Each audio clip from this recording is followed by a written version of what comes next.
Have you ever felt the same way? Like you simply can't watch it anymore. War, crisis, disaster, every single day.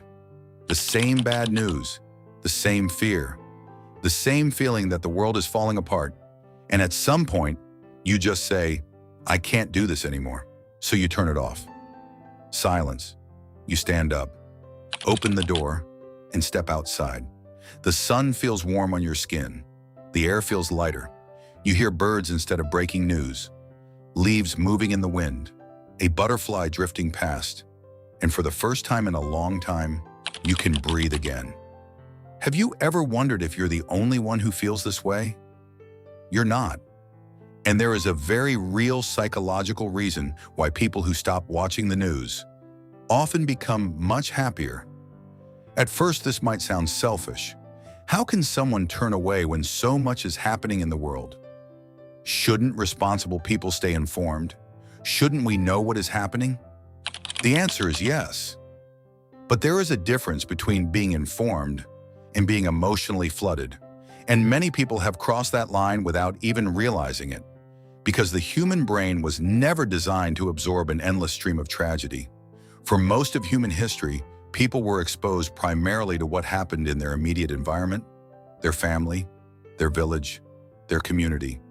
Today, your mind is asked to process wars on other continents, natural disasters, economic collapse, violence, political conflict, and thousands of frightening headlines every single week. The brain interprets much of this as a direct threat. Even when you are physically safe, your heart rate increases, stress hormones rise, your nervous system becomes activated, and if this happens day after day, your body begins living in a state of chronic tension. This is one reason many people feel anxious after watching the news. But there is something even more important. The brain has a natural tendency called negativity bias. This means negative information captures attention more strongly than positive information. From an evolutionary perspective, this helped our ancestors survive. Danger mattered more than comfort. Threats demanded immediate attention. But in the modern world, this bias can become overwhelming because news organizations know exactly what captures human attention: fear, conflict, uncertainty, catastrophe. The result is a constant stream of emotionally charged information designed to keep you watching, and your nervous system pays the price. Have you ever noticed how your mood changes after reading headlines for just 10 minutes? You may feel tense, restless, distracted, helpless, as if something terrible is about to happen, even though nothing in your immediate environment has changed. This leads to another important psychological concept: learned helplessness. When people are repeatedly exposed to problems they cannot solve, they begin to feel powerless.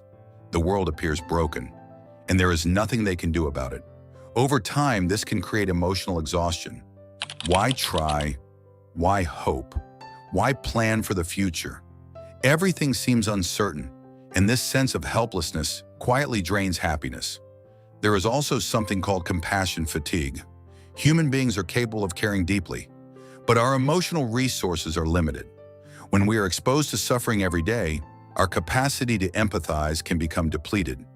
We begin feeling numb, detached, or chronically overwhelmed. Not because we are uncaring, but because our nervous system is overloaded. At some point, many people make a quiet but powerful decision. They stop watching, not because they no longer care, but because they finally realize they need to protect their own mental health. And that decision can be transformative. When the constant flow of alarming information stops, something remarkable begins to happen.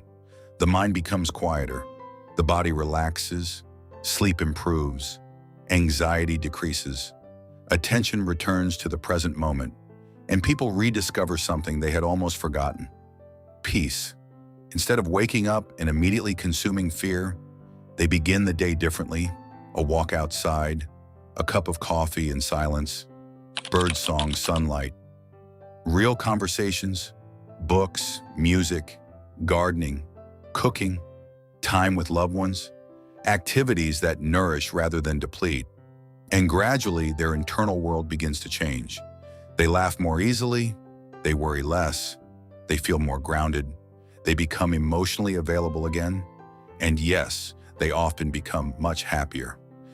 There is another reason people often become happier when they stop watching the news. They begin to reclaim their attention. And attention is one of the most valuable resources you possess. Whatever repeatedly captures your attention slowly shapes your emotional world. If your mind is constantly focused on war, crisis, conflict, and fear, those themes begin to dominate your internal experience. Even when your own life is relatively stable, even when the sun is shining outside, even when the people you love are sitting right beside you, your body may be safe, but your mind remains trapped in a world of constant threat. And over time, this changes the way you see reality. The world starts to feel more dangerous than it actually is. The future feels darker. Other people appear less trustworthy, and your nervous system begins preparing for problems that may never directly affect your life. Have you ever noticed this? You read the news for 20 minutes, and suddenly your own day feels heavier. The things that used to bring you joy seem less important. Your thoughts become tense, your mood shifts, and without realizing it, your attention has been hijacked. But when people stop watching the news, something remarkable happens. Their attention returns to what is real, what is immediate, what they can actually touch and influence. Their family, their health, their home, their garden, their relationships, their purpose. And this shift can feel incredibly liberating because happiness rarely comes from carrying the weight of the entire world. Happiness comes from being fully present in the part of life that is actually yours to live. The conversation at your kitchen table, the laughter of someone you love, the smell of fresh coffee, the warmth of sunlight through the window, the quiet satisfaction of creating something meaningful. These small experiences may seem ordinary, but psychologically, they are the true building blocks of well-being. When people reduce their exposure to constant negativity, they begin noticing these moments again. They stop living in a perpetual state of mental emergency. They stop expecting disaster around every corner. And they start experiencing life as it is right now. Often calmer, often safer, often more beautiful than they had remembered. This does not mean the world suddenly becomes perfect, but it does mean the mind becomes more balanced, more resilient, and more capable of appreciating what is still good. And perhaps that is why stepping away from the news can feel so transformative. It is not about ignorance. It is about reclaiming the attention that shapes your emotional life and choosing very consciously what kind of world you want to carry inside your mind. Does this mean they are ignoring reality? Not at all. In fact, many people become more effective once they are no longer emotionally overwhelmed. When your nervous system is calm, you think more clearly. You make better decisions. You are more present with the people around you. And you can contribute to the world from a place of strength rather than chronic stress. This is the difference between awareness and overload. Being informed can be healthy, but being continuously flooded with negative information is something very different. One empowers, the other depletes, and the ability to recognize that difference is a sign of psychological maturity. Some people eventually realize that their attention is one of their most valuable resources. What you repeatedly focus on shapes your emotional life. Feed your mind with fear all day, and fear begins to feel like reality.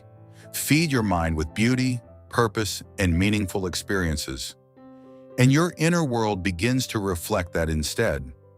This does not mean pretending problems do not exist.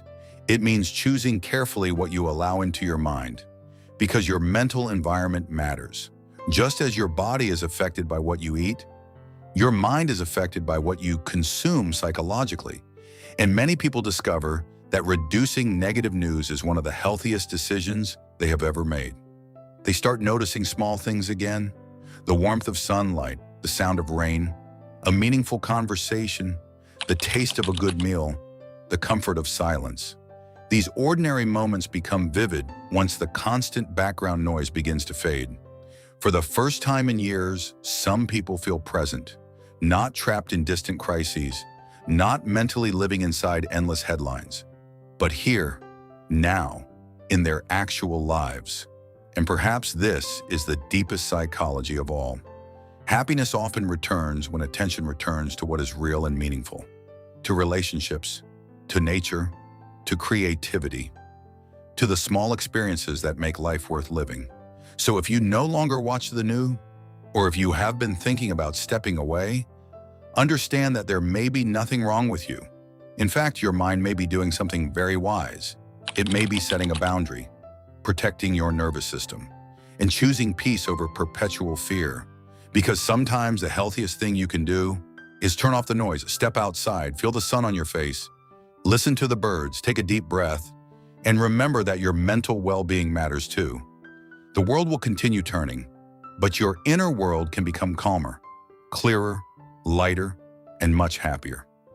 And maybe that is why so many people eventually stop watching the news, not because they don't care, but because they finally realize that protecting their peace is one of the most important decisions they can make.